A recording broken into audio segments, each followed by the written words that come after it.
All right, so this is our notes for today here. Summarizing up, protons provide the identity for every atom. The atomic numbers found in the top left corner of every block of the periodic table. There is one number for an atom, and an atom has one number. Hydrogen's 1 and helium's 2, and that is all. The electrons, on the other hand, tell us what atoms will do. So when people ask me, Mr. Komicher, what happens when I react these two chemicals together? I look at the periodic table to see what electrons there are so I can guess what they'll do. Now, when you look at the periodic table, go ahead and grab your periodic tables out, by the way, everybody. There are two major ways that it is organized: by atomic number and by electron configuration.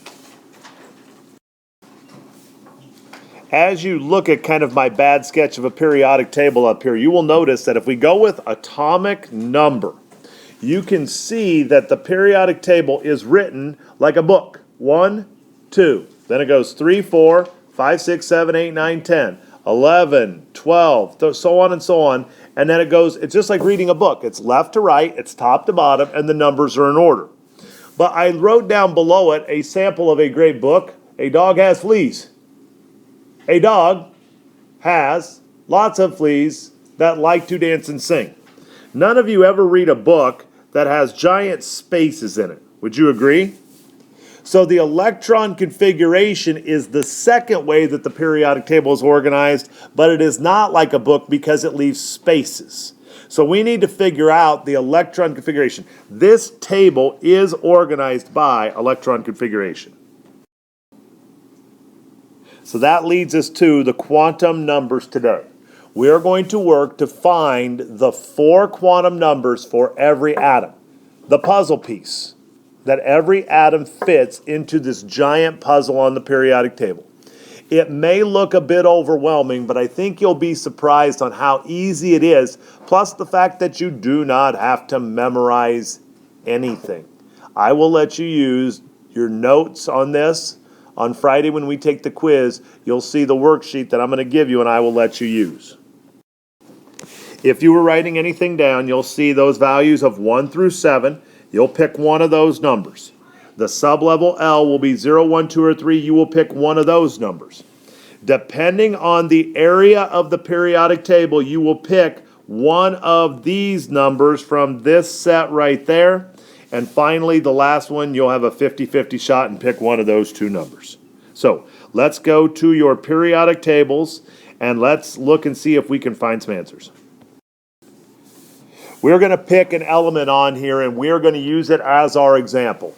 We're going to start with carbon. We're just going to use carbon and we're going to solve this puzzle. So let's go piece by piece and solve it. So what you're going to want to do, and you do not have to be a great artist to draw this, you're going to draw 4 small tables in your notes, okay? 4 small tables. You can already see there's my bad one. It looks like I got Batman up there. Okay, so 4 small tables for our notes. Why are we having 4 tables? Because we said there are 4 quantum numbers. All right?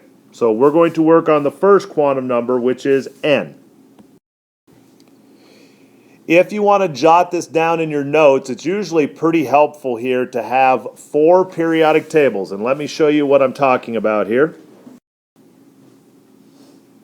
All right, so here is n. N is simply going to take, and you notice on the left side, if you counted down the periodic table, there are 1, 2, 3, 4, 5, 6, and 7. There are 7 levels on the table. Does everybody see that? So our focus is carbon. That's the one we're going to try here. So can you tell me which level? Is carbon in the first level, the second level, third, fourth, fifth, sixth, or seventh level? Second level. Nothing too terribly complicated there. That's our first quantum number. You're a quarter away to being a nuclear physicist.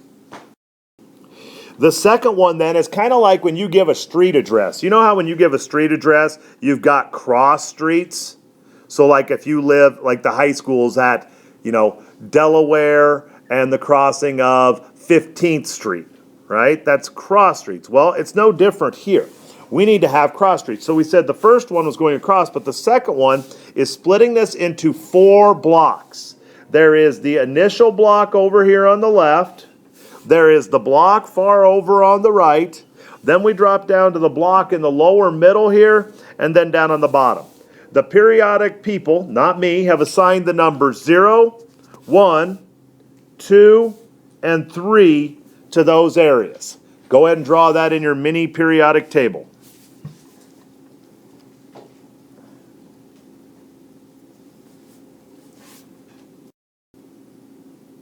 Now with that information, we're focusing on carbon again. That's the one we're trying to get the 4 numbers for. Is carbon in the 0 area, the 1 area, the 2 area, or the 3 area? It's in the 1 area. So we now know 2 quantum numbers for carbon. It was in the 2nd level and in the 1 area. Halfway there. You're going to want to write on your real periodic table the values that I have across each row. Okay? Hydrogen over here is 0 and helium, or the beryllium next to it is 0. Then we get in here and we go -2, -1, 0, 1, 2. -2, -1, 0, 1, 2. That's the middle. Then we get over here in the top right where it goes -1, 0, +1, -1, 0, +1. We're not overly worried about what this means right now. This is simply a chemist's way of identifying the location. Down on the bottom, you'll see it goes -3, -2, -1, 0, 1, 2, -3, -3, -2, -1, 0, 1, 2, 3. I don't know why chemists can't start with 1 and count up, but it's the way they did it, and I can't really change it being here in my little seat in York, Nebraska. Remember that we are focusing on carbon as our example. Can you tell me by looking at how we have this charted out, what is carbon's 3rd quantum number? 0. 3/4 the way there. We're now down to the final quantum number. It is called the spin.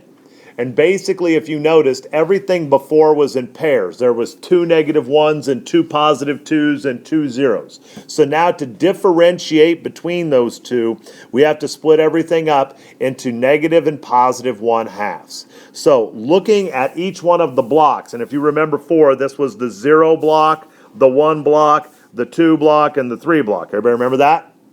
Okay, so in the 0 block, if you're in the first row, you're negative 1/2, and if you're in the second row, you're positive 1/2. If you're over here in the 1 block, if you're in the first 3 rows, it's negative 1/2, and if you're in the second 3 rows, it's positive 1/2. Down here, middle, the 2 block, first 5, negative 1/2, second 5, positive 1/2, and finally down on the bottom, there's 14 rows. We split it in half, that's block 3.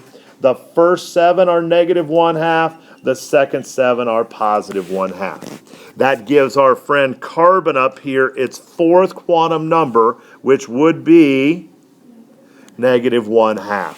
So far we wrote down for carbon 2, 1, 0, negative 1/2. That's quantum mechanic physics. All right, so if we go back to carbon here, and we see all of carbon's values, we said that the first value for carbon, because of its row, was 2. We said that the region that it was in was 1. The specific suborbital, which was that grouping that you wrote on your regular periodic table, was 0. And finally, it was in the spin half of the negative 1/2. So that's what we would write for the 4 carbon numbers. On your worksheet, let's try, I told you at the beginning of class, lithium was 2, 0, 0, negative 1/2. Let's look at lithium on the periodic table and see if that makes any sense. All right, so the next one up is oxygen here. Let's go through this together as a class, and then obviously your time left is to simply see if you can solve these puzzles. So, N. Oxygen is in which level? If you look at the periodic table, I'm going to draw my little bad sketch again. Oxygen generally, bad sketch, is over about right here. Everybody agree? Okay, in general, in that kind of area. So what level is oxygen in? If you look, oxygen's in the second level. Which block of the table is it in?